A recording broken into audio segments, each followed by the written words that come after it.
This episode of Frank and Open Discussion is brought to you by the letter F. Why stop at just one?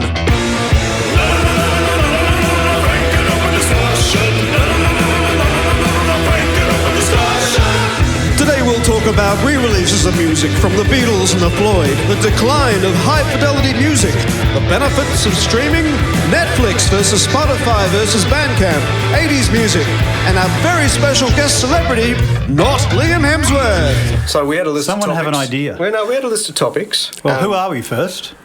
Well, everyone knows. Everyone saw the pilot Frank and Open Discussion, right? That was all the kids were talking about at school the next day. I'm not familiar with it. I'm not familiar with his work. Yeah, you were heavily sedated at the time. And so how was that first podcast? Their first podcast, was amazing. It was a roaring success. It was. I remember there's a fair bit on the cutting room floor. I said some witticisms that Ben decided weren't fit for publication. I was very disappointed. I think that could be the title of our first How album. do you Cutting define Room Fit for Floor. publication. How do you define witticism? A schism that's witty. I see. Let's talk about old music. Let's get straight into it. Yes. So, Abbey Road box set. Let's appeal to the youth demographic. We're talking about the 50-year anniversary of the Beatles. Well, that's actually like my point. Like, surely everything that could be said about the Beatles has been said. So what is the point of releasing that, except as a cynical exercise in extending their copyright for releasing new recording? not accustomed to the news, earlier this week it was announced that the 50th anniversary of Abbey Road is being released. It's been remixed by Giles Martin. It's in surround as well, and there's probably all kinds of stuff. Has that got Here Comes the Sun on it? Yeah, it's a Yes, great it album. does. Yes. I read somewhere that Here Comes the Sun is like the Beatles song that's most popular, that resonates most with the youth of today. And I assume that's because it appears on Spotify playlists, as in, here's a song for summer, Here Comes the Sun. So any song with sun in the title. Everyone goes, oh yeah, love it, play it. Who's seen the Yesterday movie? Yeah, I have. That Not me. fantastic movie. Not me. Was it in that? I can't remember. Here Comes the Sun. I'm sure it was. Sure it was. I think Abbey Road is a great album, but I'm not interested in reissues of that thing. I'd rather listen to new music. But look, remember... Yeah, man, it's like... God damn. Everything builds off the Beatles from 50 years ago. It's like coming to a food discussion group and someone says, hey, how about scrambled eggs? It's like, they were big 50 years ago, but we've moved on to hollandaise sauce and everything else now. Why are we still talking scrambled eggs? Because that was the original title of Yesterday. Scrambled eggs. The song, yeah. How about the fact that they've got technology that was 50-year-old recording technology, and maybe now, 50 years later, they can actually sort of resurrect something new and exciting. Hasn't everyone What could complained go about wrong? that? Don't everyone, isn't the mono mixes of all the Beatles stuff considered much better than the stereo versions? So remember Well, yeah. when they did the stereo at the time, they'd hard pan things left and right. You'd get the vocals on one speaker and you'd get the instrumentals on the back, and that's really impossible to listen to in headphones. So Giles takes the mono mix as verbatim, as what? Canon. Canonical. Canon. And then he works with that and makes stereo mix from the original mono mix. Is he the son of George Martin? He is. That right? Or George Did I read Michael. that? And so he was in the studio when it was being recorded. Here Comes the Sun What was is it? about Giles. Oh, you're shitting me now. Where's the fart noise sound effect? We'll add them in later. I think Do I maybe look maybe there's some interesting other material in the box set that's worth listening to. Like there was a version of "Come Together" where John Lennon was clearly incredibly high, and I believe that Ringo made a mistake when he drummed in that Impossible. version. I've never heard Ringo play loose. He played some weird rhythm in that part. Maybe he tried playing right-handed for a change. So Ringo, is he overrated? He invented it. Overrated. Invented overrated? Well, he was the first to be overrated. It doesn't mean he's not overrated. Well, he was. But was he the right drummer? He was the best drummer for the Beatles, as you say, apart from Macca. Didn't we talk about this last But the week? drummer from Last the time? Rolling Stones, who's that guy? Charlie Watts. He's a fantastic drummer. But He's okay as well. Who's that guy? Slap him at the back of the head. He's great. Fantastic drummer. If you're looking at all of the drummers through time, yes, they were both important, and they're both products of their time. Like Ringo was very important for example, for Rescue. Yeah, I will but be your knight in shining armor, riding across So the look- desert on a fine Adam charger. Ringo is left-handed You will Yes. be and he mine, plays you his will be kit mine, in a oh, right-handed mine. configuration, Right. You will be mine, you which will gives be him mine, oh, his own style, his own sound. Yeah, in fact, he's fond of saying, oh, well, people thought I was a genius, but actually I was just playing left-handed, right-handed, and then nobody else could do that, you know? Like, so, you know, he goes around the kit that way, right to left. Yeah. You know, obviously the Beatles went and found the best drummer that they knew in Liverpool. But he's probably the best Thomas the Tank Engine voice. Well, For the I kids do out agree. there, that's where you remember Ringo from. Thomas was very depressed. He caused confusion and delay in the Beatles. So that we're talking about this guy who, before he was Thomas the Tank Engine, was in a band. You know, Paul McCartney was in a band before Wings too. Let's fast forward 50 years. Do we have to? And now it's time for new. New Tool coming out soon. Yeah, I'm excited by that. I'm way past excited. I can't wait for this album. We could talk about another thing too. 2 weeks. Apropos Tool, Tool. Tool just released all of their stuff on streaming services after years of saying, "Oh, we're not going to do streaming services. It's But like stealing from musicians." They're already rich. Yeah, so Are they? now they're releasing I wouldn't, everything, Sure they I are. haven't released an album in 30 which is great years. because I Where's got the to listen income? to it again. Well, they don't need to because they're already rich. Although I did see them tour a couple of years ago, so I guess that's where the money is in touring. Frankenfido should tour. it's money's in the Is that merch. how they got rich from No. selling you a ticket on tour, Jeff? Yeah, it was Just like you. 130 or 150 bucks, I think. It was pretty expensive, but it was worth it. Though. Oh man, They've that been was stretching out that. It's like Radiohead releasing an album for free on the internets and saying, you know, pay what you want. It's fine to do that if you're already stinking rich. Yeah, I'm approaching it more as a consumer.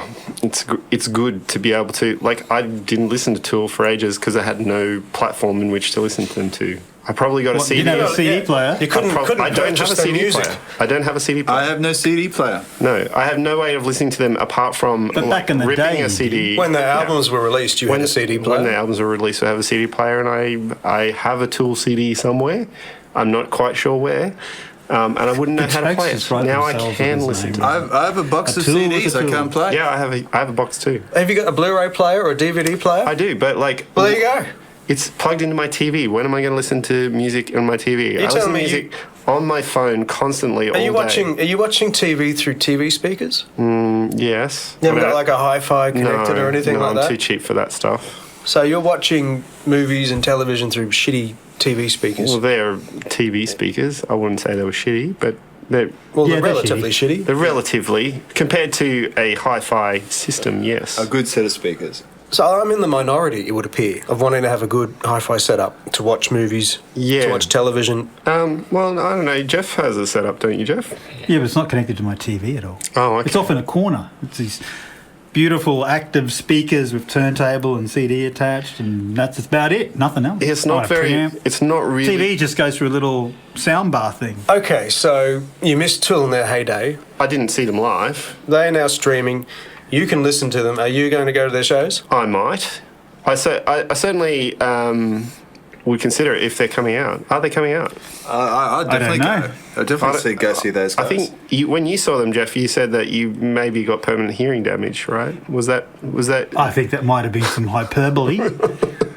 I It heard was they were pretty very loud. They were very loud. But I've heard louder. The Cult back in '86 at East League Club, that was the loudest I've ever heard a band. I had ear ringing for about a week afterwards. So when I saw Soundgarden, I just had earplugs in. Well, my loudest show was Santana a few years ago at the Entertainment Centre. It was just horribly loud, horribly piercing. Horribly played. Well, he did his thing. So the Brisbane Entertainment Centre is renowned for being a terrible music venue because it's a square concrete box that you apparently can't get a decent sound out of. I don't agree with that. We saw Roger Waters there. That was pretty good, That's what I I was thought. going to say. Unless you've got the genius of whoever the audio engineers who did Roger Waters, because sound was amazing. But in general, the sound there sucks, I think. What, you'd rather hear them at Suncorp Stadium or something? Well, I don't know about that, but I certainly. Or QE2, whatever it's called now. I'd rather hear them at Festival Hall. Well, you could Well, have that done. You wasn't- could have done that 20 years ago That when that wasn't, was that still wasn't a venue. around at the time. I did see Radiohead at Festival Hall. But Better than that one. The at Junk Bar. The junk, Junk yeah. Bar. Junk Bar is a lot of fun. The one thing they should improve at the Junk Bar is the air conditioning. Yeah, I lasted 1 minute into your set and then I left. I don't know if I told you that yet. Well, no, we noticed you were gone, and we assumed I couldn't that, handle it anymore. I was like, oh, I got to get out of here. well, I assumed the music was so mind blowing that you said, well, there's nothing that can top this now, and I'll Yeah, just my left the life room. is done. I'm out I of here. stayed for the whole lot. It's like I just want it's to say. like Bruford leaving after Close to the Edge.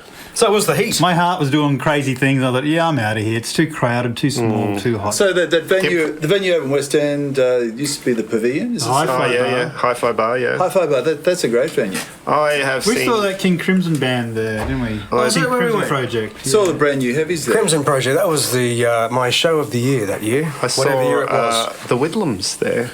The Whitlams. The Whitlams. I saw Mark Kozelek there too. Mark Kozelek, as in the guy who did all the covers of the AC/DC songs. Did Rolf Harris ever cover AC/DC? He covered them with something, probably. Is it still okay to talk about Rolf Harris, given his, Well, like... It was going to be Rolf or Bill Cosby. Yeah, Take your pick. yeah. That's right. So you better Rolf, I think. I think it's better if they're dead because then the lawyers can't sue us.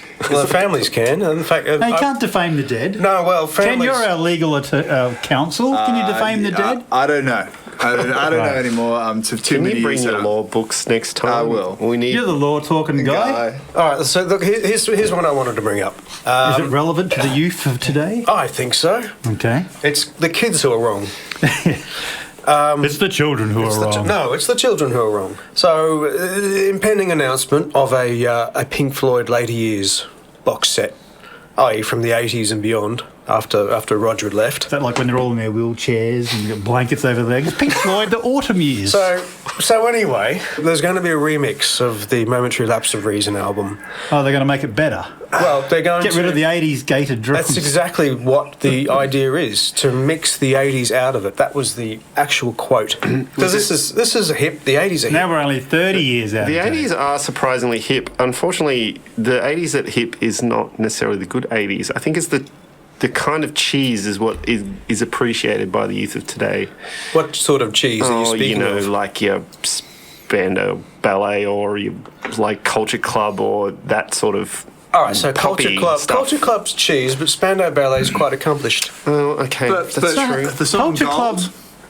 What album is this? Colour by Numbers, the one with Karma Chameleon. yes. That's a great album. It is, I've got it I on LP. It suppose that's sounds good. fantastic. All right, so we have an argument. Culture Club is great. I will argue that Spandau Ballet is, again, quite accomplished. Okay, well, So none of this is cheese. I suppose, okay, let's say not cheese, but the poppier elements, You know which is not necessarily a this bad thing. much is true. Careful. Careful. We don't want lawyers involved. We'll lose No, the... that's fair use. That's fair use. Monetize it. All right, me up. fair use. Yeah, because it's satire. Clearly, he was satiring someone who Well, could sing. I'm going to... Speaking of that, isn't like Rick Astley doing a show? So there's like some amazing show that has like Rick Astley and a bunch of other. Didn't they just play at Eatonville the other week? maybe They got that's what I'm Pseudo looking Echo. at. Pseudo Echo, yes. Aha. and Everyone Yeah. plays at Nick Eaton's. Kershaw. I'd love to see go see. I'd see a Nick Kershaw. Nick Kershaw. show. Nick Kershaw's awesome. I like He's Nick I don't Kershaw. think he's been out. fantastic. I I think think he's- I think Nick Kershaw, was underrated. I think I want to see a whole gig of Nick Kershaw. Yeah, I think he's doing, got- like the riddle and whatever else he did. Wouldn't Him it be and- nice? Wouldn't it be nice? Wide, his- Wide Boy. Wasn't it? White Boy. Wouldn't it be good? Oh, yeah. Wouldn't it Yeah. be good? What was the other? There's many of the Riddle.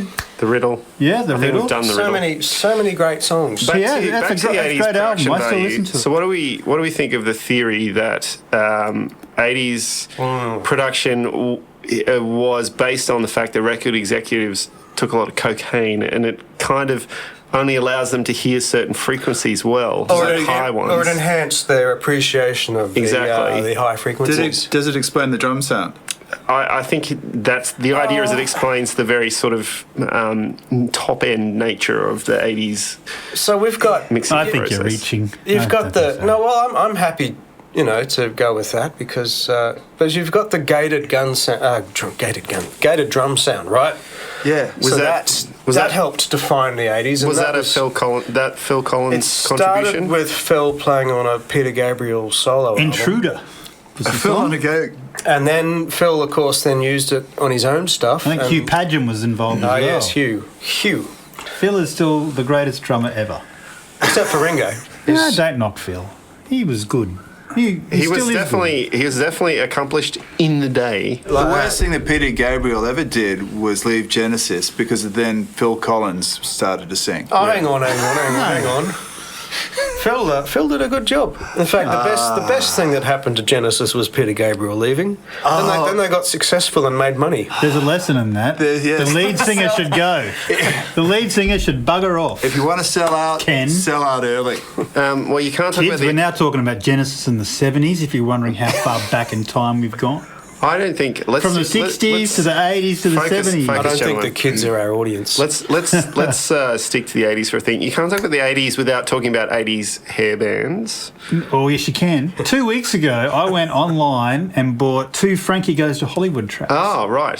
What, both of them, like both Relax and Two Tribes? The 16-minute remix of Relax. I haven't got it. Trevor Horn. That's Trevor Horn. Yeah, that's Trevor Horn, and the Two Tribes remix, which is definitely Trevor Horn. Oh, also on SoundCloud, there's this 40-minute mix of Welcome to the Pleasure Dome, and it's fantastic. You should listen to it. Frankie Goes, they're great big bass songs all the way through. I thought Relax was pretty incredible when it came out. In fact, I saw a YouTube It was video. very unique for its time. Well, the film clip is quite horrible, really. So the Tears for Fears. That drum sound. I will. That's a fantastic sound. Tears for Fears is awesome. If they got rid of the gated drums. I like You don't need it. Tears for Fears. That Sowing the Seed song threw me. They went That was to just them Beatles. being the Beatles to bring it around full circle. Beatles. Sowing the Seeds is awesome. It's a great song. Head Over Heels, great song. Great song. Yeah. Everybody Wants to Rule the World. Great songs. Yeah, fantastic song. There's so many. Broken. Yeah. Mother's Milk, I think it's called. That other song. That whole Songs from the Big Chair. Songs from the Big Chair is a great. What about album. you wouldn't consider them new wave, would you? What would you call Funky white boy pop? I don't know. Well, Speaking of 80s, so Pet Shop Boys. everyone ripped off Pet Cat Shop Stevens. Boys. Everybody should have a copy of Introspective. That's like the best 80s album ever. I don't. Well, you are missing out. I don't have a CD player. It was one of the very first CDs I So I got. have a copy of literally everything. I have a copy of it. Yeah, same. Do you? Wow. Do you really? What happens when the right holders pull those rights and you don't get to listen to it anymore? You listen to something else. Well, There's exactly. plenty. Like there's Plenty of music out there. I go to Tidal. To or first, I go to some other first streaming approximation, there is all of music on Spotify, so I just listen to something else. It's like So- I didn't listen to Tool for all those years. Does that mean I was like I didn't listen to other music? No, but then now I can listen to Tool, but I listened to it once, and then I listened to a billion other things because that's how much music I listen to. All right. So what you're talking about is a model where the musicians aren't paid. So that was always the model, though. So, No, it's not. So it was always the model that record producers ripped off musicians. That's been the model throughout time. It just so happened that back in the day there were fewer recording artists because it was much harder and more expensive to make a record. In general, Yeah, but they made money. The top artists made money. they made some money, but Bandcamp. That's what everyone should be going to. See all my collection? But in general, I own all these. Go to Bandcamp. record companies made shit tons of money while artists didn't make all of that much. But there was a thing called an advance. An artist got an advance from the record company, and they probably never had a chance to earn that back. Oh, you almost Exactly. right. You did rhyme for a bit there. I was got an advance. They never had a chance to But- earn it back. Hey. But here's the thing.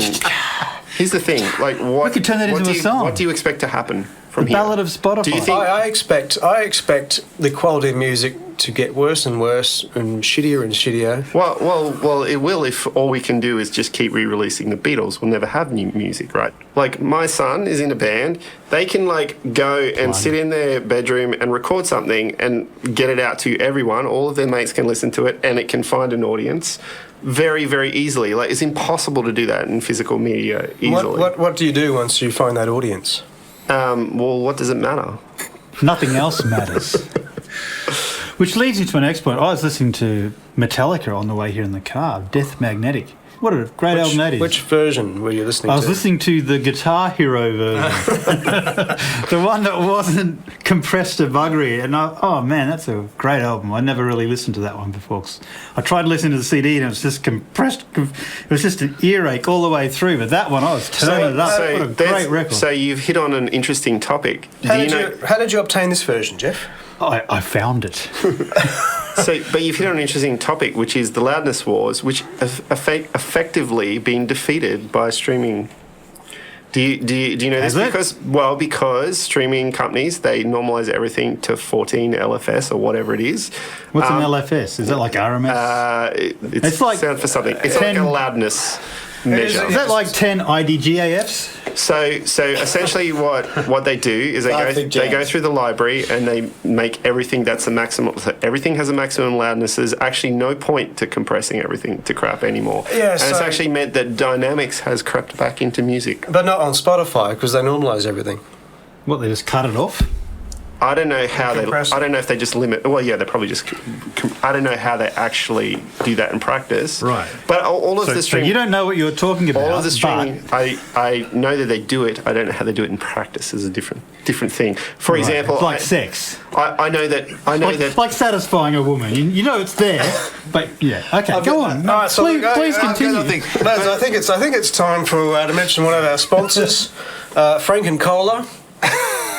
If you've got a thirst that just won't go away, or if you've got a sink that just won't get unblocked, then grab a can of Franken Cola, and it will leave you clean and refreshed, and leave your sink clean and refreshed. So that's Franken Cola, people. Is this like a metaphor for our music? No. That's the one. It will leave your system clean. It will clean out your system and purge any of the impurities. Well, yes, it will. After one dose of Frankenfighter, you will want to get rid of everything in your body. So that's Franken Cola, and available at a store near you. Yeah, so what about competing streaming music platforms that offer better money for musicians? I mean, what's stopping those artists from going to those? Which streaming platforms are offering better deals for musicians? Tidal, I heard, was offering better. Yeah, but it's higher quality. Is it a higher payment That's for rate? the top tier, though, right? So in general, the problem with streaming is like there's actually quite a lot of money made in streaming, only by 4 or 5 record companies. So 70% of the revenues go to all of these like limited record companies, and the rest is left over for independent musicians. Let's remember that Spotify is losing money. It's making a horrendous loss. Yeah, but they don't care. No, they don't care. So it's not an economical model to start with. It's not being profitable. That's a long game. They're not it's the selling only it one. off and selling your They're shares. not the only. There are plenty of the others are. So both Google and Apple are quite profitable. Google Music is finished. Yeah, Google shuts down everything. Don't trust anything by Google. Google Play Music shutting down. No, he's got Google Play Artist Hub. Yeah. Anyway, no, they can't have Google Music and YouTube. So look, the major share owners of Spotify are the major record companies. Yeah, exactly. Obviously, because they've got the clout and they've got the catalogues. And the cattle dogs. And they get the majority of the money, and you can be very, very sure they're not passing any of that money on to their artists. Well, here's an interesting comparison. Do you think that streaming is bad for video, TV shows? Spotify killed the radio. Do you, for example, watch Netflix? Or any of those things. Like, I actually don't watch any real TV anymore. That's a different model. What? No, it's exactly the same. It's a different kind of streaming altogether. It's a different kind of streaming. Yeah. Thank you. So what's your Netflix fee? I pay about twice as much for Netflix as I do for Spotify. All right. People still get paid for Netflix, right? The actors get paid, the producers and so on get paid. They generally get paid up front, though, not on a per stream basis. Or if it is a per stream, it's very small. They still get paid up front. They develop their own content. That's what they're moving towards. Right. Do you think such a thing might not be possible? Like, say, you take the long view. Do you think such a thing might not be possible with Spotify, for example, does produce their own content. They pay a bunch of artists to record specifically stuff for Spotify. Yeah, Spotify sessions. Spotify has no reason to create new music. But that same argument would say Netflix had no reason to create content because they could just play like any old movie and people would listen. No, to it because over they and over again. realised that all the people producing the content were going to move to their own streaming platform, so they had to produce their own content to compete because they're losing all the third-party content. That's not happening on Spotify. You don't see Tool or Taylor Swift moving to some other Towards the Sony. towards Well, they- you she know, tried. Tidal or She whatever, or tried. some Sony-branded music streaming platform. Tay when she releases an album, she like sells it in Target or Kmart on CD for like the first 3 weeks to get maximum amount of cash, and then she goes and sells it on the streaming platforms. Yeah, but she was already big before streaming. She was a huge True. success before streaming. well, yeah. And we had Totes Gel. How long has Who's- streaming been around? So who's big in I the was streaming huge. age? Who's Who's big? become big because of streaming? Bon Iver. Nah. You mean Bon Iver? Oh, Bon Iver. Bon Iver, I Is believe it it's Bon, pronounced. bon hiver. Because the- like, so I wait, can't wait, get to my attention but hold on, but- on Spotify. People only listen to music on streaming and a little bit on radio these days. So every artist of the last 5 years has become big on streaming. Rebecca Black. So The girl who sang Friday. Was that her? Friday. Friday. She was on YouTube. That's streaming. just Justin Bieber became big because of the YouTube. He's an excellent drummer. I think we need to get Are some you facts a together. believer? We need to get some stats together and figure out what the model is that Netflix is using versus the business model that Spotify is using, and how. Well, I think you have to. Why has TV got it right? Well, here's the problem with TV is it's going to like splinter, and I'm going to have to pirate everything again. Well, it is already splintered, right? So Netflix is not paying for certain things, and Amazon picks it up. Disney's doing their own channel now. Disney's doing their own channel. So, and then, of course, Amazon may not want to pay for something, and then one of the networks will pay for it on the proviso they can get the merchandising. I think everything's splintering already and continuously losing money. Everyone should just move to We've Bandcamp. stopped being entertaining. Yeah, change the topic. Yeah, just don't turn on the fan. Like country music is total garbage. Who suggested I that? think that was Dean's suggestion. Let's talk about why country No. music is complete That's- garbage. No. Country music is the new rock and roll. So well, this is an interesting topic. What films with great soundtracks? Lord of the Rings, fantastic soundtrack. Also, Oh, different, well. very different way of thinking about it. Dum dum dum da da dum da da dum da da dum dum dum. Got that big trumpet fanfare all the way through, doesn't it? Isn't there Dum da da da dum. Isn't there a new movie out at the moment which is a cynical exercise in recording a bunch of Beatles covers Yesterday, and releasing a soundtrack album, which is Yeah. just a bunch of Beatles I didn't covers think to make money. I listened to the soundtrack before I saw the movie, and I thought it was. Didn't they do a that bit with Bob Dylan crap. as well? But I thought the movie was good. He sings those songs. were there with a real explosions in it? earnestness and a real Sorry. Were there fragility. explosions in it? There was no explosion. Were there car chases? Where there's shock waves added to the explosions. We get that ring There of was the shock wave. there was a. If there's no car Spoilers. chase and no explosions, Spoilers. There was a car then accident. forget it. I want explosions. There was a car accident. Was there a in the movie. needlessly tacked on love interest? Well, yes. I mean, Yes, it was. I mean, it was. What's his name? The Love Actually writer director guy, Richard. Richard Curtis, yes. He's So very like good. everything he does, there was a romantic subplot in it. in it. Shit, In it. in it. So you're just a She guy was, standing in front of a movie asking it if it's going to be any good. That's right. So let us Let us pray. we're going to close. Please out. be funny. Close out with a jam, right? You got to have a jam. We got to have a jam. Got to have a jam. Oh, like a noodle. Right, you are there. So what I propose is we randomly pick a genre, randomly pick a tempo. What do you call this segment?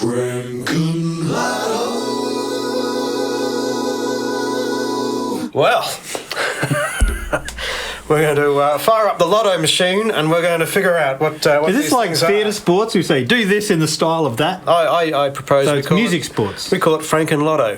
Franken Franken Lotto. So we. It'll never catch on. I know. So Hang on, you start- got, what's this thing? Look at No, all, that's- that's look at for all the lights. Just pick one at lights. random. So here we go.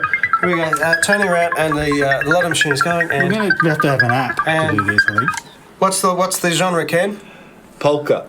Pulp? No, really. What is Reggae. it? I think it's reggae. Reggae 2. Oh, Reggae too. It's Reggae 2 on the Miller groove loop, and then we're going to need a tempo. How are we going to pick that? As if we can stick to a tempo. I pick 700. Have I got a random number generator on here? Yeah.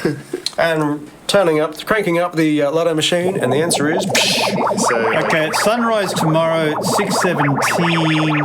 The humidity is 92%. 92%. Yeah, we use humidity. Reggae 2, 92%. And How does it sound? let's find out. Where's our Frankenlotto?